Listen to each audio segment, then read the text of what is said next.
Hello and welcome to the Every Other Saturday podcast for a brand new episode this week where it's the start of pre-season. We've had our first look at Michael Beale's new look side in two games.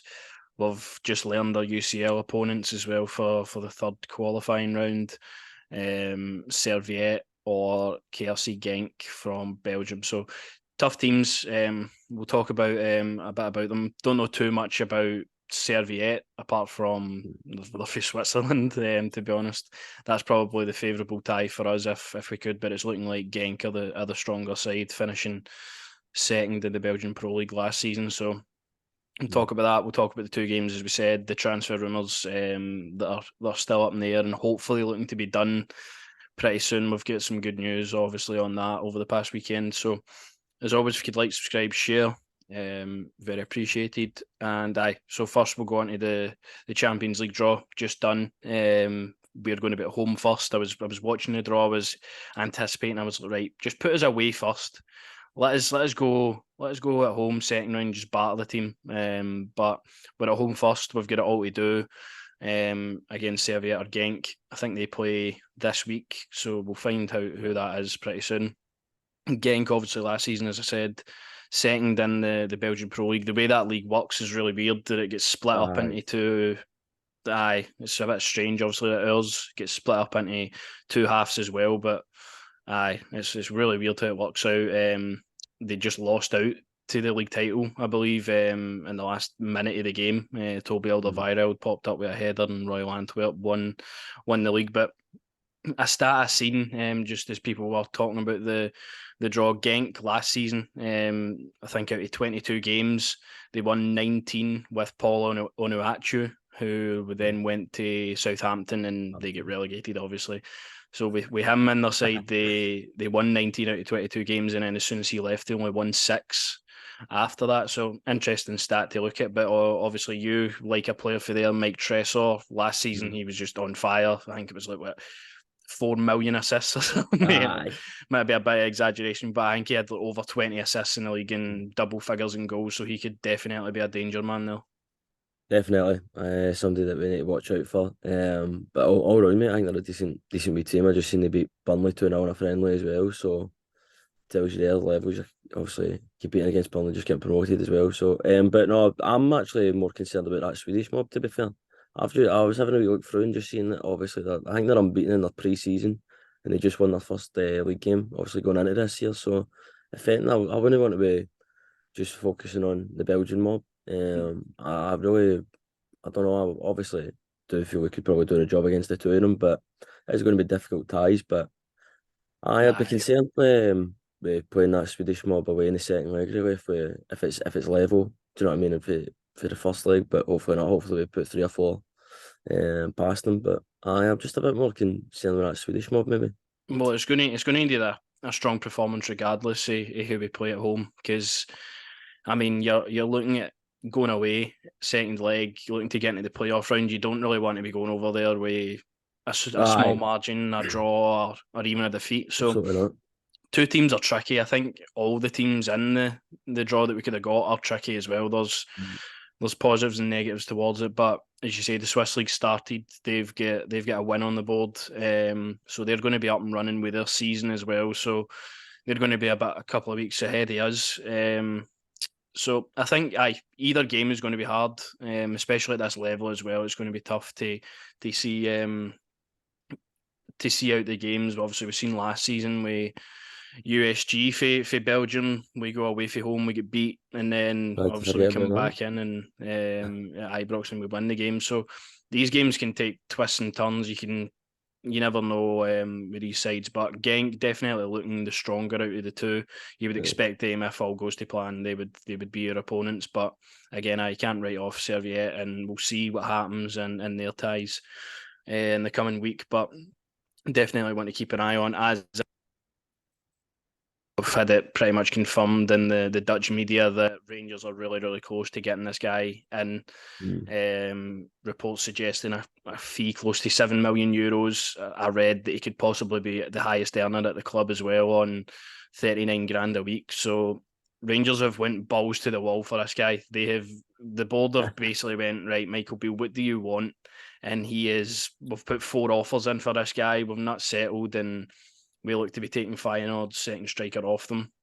I think again, as we spoke about last week, everybody is just buzzing for the prospect of this guy joining the club. The deal's set to be finalised in the day, so hopefully we hear some confirmation on the deal being sort of done in the media, and then obviously it's medicals and announcements and whatever else. But this one's looking really close.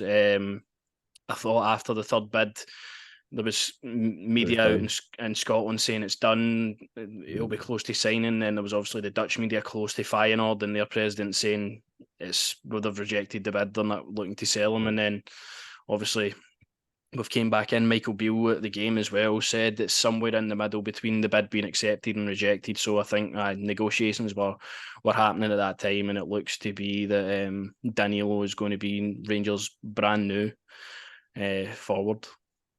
And it's exciting because we're all about doing the samba at Ibrox, and I personally can't wait to be sambering. I know people are going on about obviously the wage being a highest earner, but I think this boy is the real deal, the real McCoy, as some people would say. And if he lights it up the way we think he can, I don't think he'd probably obviously be here for long. Maybe get a bigger fee for him, obviously, if he lights it up. 7 million, but that's just as I say, that's the market nowadays, isn't it? You've got to pay through the roof to get the targets, and obviously Michael Beale really rates this guy. If we keep going after him, because you would think after the third bid, but I thought there's no chance he's coming to us then. And he keeps scoring in pre-season and all. Now he's got an absolute belter as well, so that's also playing on your mind that maybe they're thinking themselves maybe give him a start for their season. But I'll be honest with you, Jack, I've got no love lost for Dutch teams. I'll tell you that right now. The way my boy Bassie's been treated, and just the way they play hardball. Do you know what I mean? I've really got no love lost for them. But aye, proud in this Brazilian over. But nice to see him in that third top. Aye, exactly that. I mean, they're looking at getting Calvin Stengs in for Nice, Ayase Raider for Cercle Bruges as well. So they're working to get their replacement in for Danilo. The way the media are reporting in Holland seems to be like, aye, this one is pretty much near enough done if they're looking to get guys like that. I think Calvin Stengs is near enough a done deal from Nice. So aye, we can hopefully expect to see Danilo this week. It would be nice to see him paraded at the game on Wednesday if all goes to plan and if it's as advanced as we can think. But I would like to think by this week, as pre-season sort of closes off, we go off to Germany and stuff, I would like to think Danilo and Jose Cifuentes will be Rangers players. I would, because going into the league season, we're wanting, obviously, your 2 main targets you've been tracking for the full summer. You want them in ready for the league, and obviously we've got the game coming up straight after that in the Champions League. So definitely really, really strong rumours in getting him. We started off pre-season, Al McGregor's testimonial last Tuesday. Obviously, buzzing to get back to Ibrox, playing a good opposition in Newcastle. They bring their full support and their full team ahead. So it was going to be a tough game. Abdullah Sima obviously deputised the number 9 role that night, as Dessers and Roof weren't quite ready. But that's the team that started the game. Obviously, McGregor played about 40 minutes, but Butland then came on and took the gloves back for him. Sorry, what were you going to say there? No, you keep going, bro. You keep going. I'll save my piece, don't you worry. I'll save my piece. Aye, so that was the side that played. Obviously, we were in the stadium. We seen the team come out. We were a bit like, no, Davies, Barisic, Lundstrom. But I guess it was just getting as much minutes into each player as possible, as we saw at the weekend as well. With Hamburg, it was nice to see Dow, Cantwell, Lammers, Sima play, but I thought we were really slow in this game. Obviously, first game pre-season against Newcastle United, obviously a really strong team. I thought we get kind of bullied at times in the first half. Newcastle obviously took the lead through Miguel Almiron, pretty easy finish into the side of the goal. Borna Barisic had a nightmare. Lundstrom had a bit of a nightmare. The 2 of them, you're kind of thinking, after this game, can we please move them on? But the first half, there was parts of the game that you could take confidence in, i.e. Sam Lammers and Kieran Dowell, I thought done all right. But I thought at times we were exposed on Tavernier's side as well. Thought Suter was pretty strong in dealing with everybody, but it was clear that it was the first half of a pre-season game. Aye, obviously it was Doug the first half, but just credit to Newcastle fans, I think, as well, turned up in the numbers, fantastic fan base. And it was obviously you're rooting for them in terms of when they go to Champions League and what have you in the Premier League. But to us, mate, that as you say, when you seen Barisic, Lundstram and Davies all in that start, I thought, nah, you're all right here. I'm just, I know it's the first, as I said to you, pre-season, but I'm all right. I really don't understand how Barisic is still at the club. I don't get that. I can understand Davies and Lundstram still being here, obviously, but I just don't get it. And I know obviously we had the backlash on the Twitter about this and that. I'll tell you right now, they're not good enough to be at my football club, our football club. They're not good enough to be here. That's why we're bringing in a sexy Exodorian. All right, that's why we're bringing in players. And as I say, first half was absolute garbage. The only thing you could take away from it, as you said, was Dowell and the Dutch boy. I thought the Dutch boy's movement off the ball was fantastic. There wasn't much in the first half, but then what happens? You bring a quality left back on and a quality midfielder, and what do? They do their job. Do you know what I mean? And we actually look threatening against Newcastle. You bring a couple of youngsters on as well that look really exciting, and I'd like to see them involved in the team. But for Yilmaz and Raskin, I don't ever want to see them not playing unless obviously they move on. I mean, it's going to be hard to keep Nico Raskin, I feel like, especially if Newcastle are looking there and thinking, do you know what I mean? But I think it'll be definitely hard to keep him. Suter, just sensational, do you know what I mean? My obviously opinion on him has been Hingweed, but I tell you what, when he's fit and Hingweed to go, him and Connor Golson are definitely the right pair to play. As you say, on the ball, look fantastic, look comfortable. But I'm sorry, I can't watch Barisic play. Nah, It's so crushing. It's as you genuine. say, I know what's happening before it happens with him, and it's every game. it's shite baggery is what it is. It's just Aye, we've seen him make it. That's why I put that tweet up. That's why I have the opinion I have, and that's why you have the opinion you have. I don't want to go into a season where Lundstram and Barisic are making the same mistakes over and over again. Although it's the first game of pre-season, Rangers fans are always going to be critical. It doesn't matter if it's a game that means nothing in terms of the result. I still want to see in the pitch that we are making the right progress, and I just don't see the two of them playing too much this season. I would cash in immediately for Borna Barisic because he's on the last year of his contract. He's been here far too long. It's time to let him go. You've got Dujon Sterling who can play right or left back. You've got John Lee Ifeko there that can play centre half or left back as well. Bleed some of them into the squad. Start rid Van Yilmaz and get ready Borna Barisic. John Lundstram, I don't know what has happened to him. I just genuinely, after what 6 month period where he was probably our best player, he's just you wouldn't be asked if he was on the bench for Bailey Rice, who is 16 years old. Bailey Rice came on and he's so composed in the ball, playing against a great team as well, and just didn't look out of place. exactly. Just really strong in the ball, and I really liked what I saw for the young man. And Ifeko as well comes on, and he just again doesn't look out of place. Where you've seen Davies maybe been a bit questionable at times last season, he comes on and he's made a good impression on everybody. Fashion Sakala came on, didn't do too much. Hadji was really, really, really good.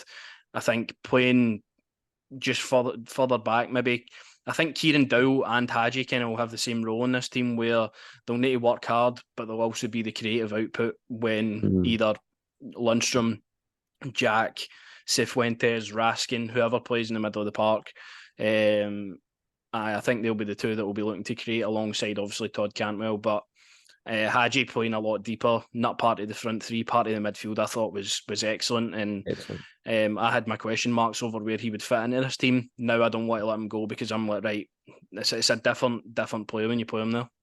That's what I talk about, mate. Like you obviously have the players you back, and we all do. Do you know what I mean? We're saying, I don't think Hadji for me. You just know there's a quality player there, and I wasn't one of them who wanted to let him go just after the injury he had. Do you know what I mean? He's not really had the chance, and now obviously getting the chance coming back for that injury, and I 100% agree with you. That's where he should be playing. But let's talk about that Fashion Sakala touch, bro. I'm sorry, can we just talk about comedic, man? Love the boy. I love him. You know what I mean? He can, as we say all the time, he can do brilliant stuff, and then he does some stuff like that. But the youngsters, mate, for me were obviously impressive in the second half as well. Was that boy you were on about there? I'm not going to botch his name because I'm not very good at it. But I'm really impressed with him, and I know people are obviously giving him a similar thing with Calvin. Which you can see. Do you know what I mean? He looks like he's going to be a top player as well. So it's good to see that the academy players are up for it as well. That's exactly what Michael Beale said. He wants to see players fighting for the jersey, and I saw the two guys definitely stake their claim to be a part of this team and play minutes this season. So it was good to see the second half. Raskin comes on, the levels go up, but ultimately we get beaten the game off a better opponent. We move on, and then we were into Hamburg. On Saturday, as you were saying about Fashion Sakala not being able to control his touch there, he gets an assist for the penalty and he scores a goal. For me, this is why I just can't give up on this guy. His numbers are just too good to be able to. I just don't know how we replace that. I mean, last season he barely even played at the start of the season, and he ends up double figure goals, double figure assists, and you're thinking, wait, if he just had the rest of the play to go with it, how good could this guy actually be? Some of the stuff he does at times, I'm nearly enough throwing my boot at the telly right enough. Or try to jump the pitch at high frogs. But I think his numbers are just unbelievable. And that was a team that started against Hamburg. Butland obviously gets his first start. Tav back as a captain. Balogun alongside Davies. Yilmaz is just unbelievable. For a guy his stature, he's really physical. I didn't expect him to be that way. He's really... He's got the dog in him. Anyway, I thought his attacking play was really good as well. He's really skillful on the left hand side. Gives you a lot out there. Raskin. He's just probably the best player we've got. Dowell done a lot that I liked in this game. Really committing to the ball. He was in tackles without question, and he looks to be one of the players that will dig deep and he'll similar to Cantwell in a way, he'll dig deep, he'll win tackles, he's creative and he can spur the team forward with his attacking output. Alongside Hadji, again, as I say, the two of them are pretty similar. Let Raskin sit deep and let the two of them sort of create and obviously dig in the midfield. I liked what I saw. Rabbi Matondo, you know me, I'm the biggest Rabbi Matondo supporter probably on the planet, but it's the basics of football, man. I'm like, how are you doing this stuff? I feel like, do you know what it is with Matondo? Matondo to me is like a YouTuber that won a contract with Rangers. That's what I feel like with Matondo at times. That's just the way I feel with him.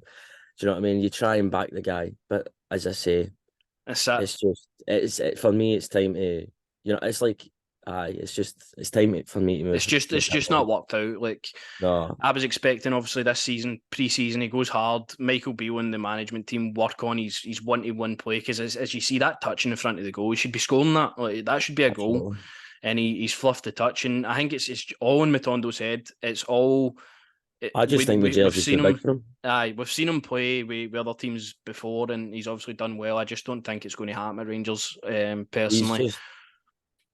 For me, as I say, mate, I just think he's there's a YouTuber, you know what I mean? He's posted all the skill videos and all that, and then Rangers have went, you've got a contract, there you go. I mean, he's the kind of guy I feel like probably just plays well in training, but then when it comes to the big occasion, he gets psyched out about it. He gets in his own head about it. You know what I mean?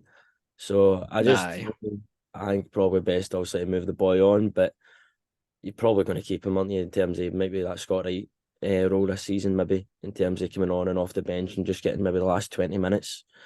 But a player obviously that I've been seeing already apparently getting stick and abuse and saying that he's probably no good as number 19 there. I'm not going to butcher names here. But I've been seeing this boy already getting abuse, and it's like, come on, seriously, it's two games in, do you know what I mean? And then maybe people use the argument, oh well, you could say that for Barisic and Lundstrom. No, but I've seen them play here for a while now, and I've really, you know what I mean? I knew with Barisic stayed up, but with Lundstrom it's been over a period of time. This boy here is just going to need a bit of bit of time coming in. I still think he's a quality player, and he'll show that throughout the season. But something I've already seen, Jack, is people starting to Nah, give him a stick. we literally talk about it all the time. I'm not even going to list the amount of players that has happened to me, but if they don't score, assist, or do anything that you want to see in the football pitch, immediately they're shite. But there's no backing the player. It's like, nah, they've already got that agenda hanging above their head. And Abdullah Sima has came here. He's shown his qualities before when we played against him. He's playing as an out-and-out striker where, again, that is probably not where he's going to play. He's going to play out on the right-hand side. He's going to be looking to create. Obviously, it's been tough the past 2 games. He's just fitting into this side. Michael Beale's just probably trying to see where he wants to use the player. But Abdullah Sima is going to give us a lot over the season, I would believe. I relate him a lot to Fashion Sakala, whereas Fashion's not really a winger either, can sort of just adapt all of the positions, and that's what Beale wants his front men to do. So, I'm in full belief in backing of Seaman until I have no reason to. It's the same with every player that joins the club, and as you say, we made that comment on Lundstram and Barisic because I've seen them put in gutless performances over the past couple of seasons, and I don't want to see it anymore. Seaman's played 2 games in pre-season, and you already get people calling for his head. So, I think we should just be a bit less controversial, maybe with our opinions on players straight away. But obviously, I want to see more from him in terms of the first 2 games. But I feel like that's going to come. I feel like he put in a lot of hard work. He was fighting for the ball.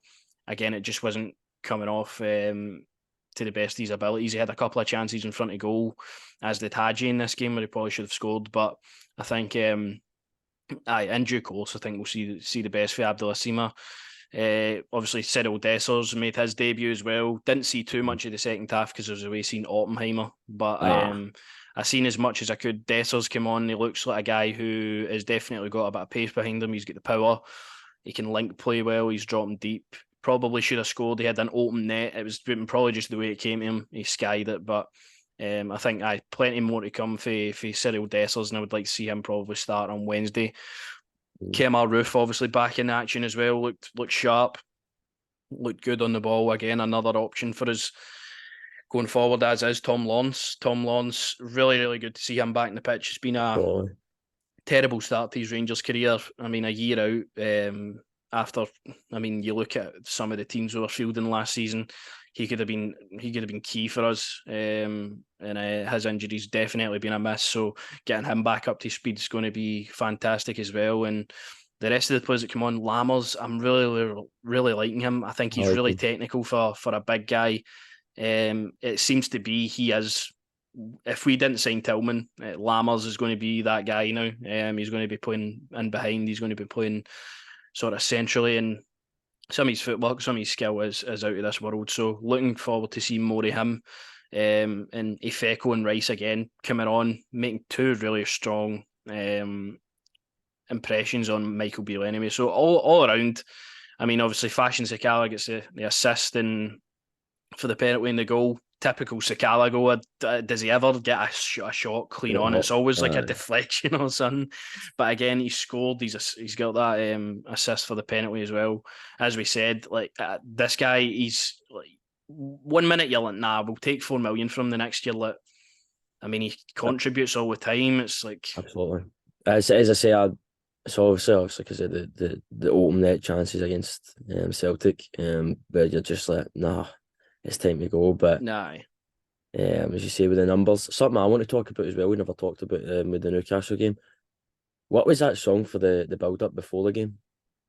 I just hope we never hear that again. Obviously, I wasn't at the game in Saturday, so I don't know if it played. But if you could let us know in the comments if that like German rock, because We Are the People played. That was, I don't know what that was. That went on for like forever.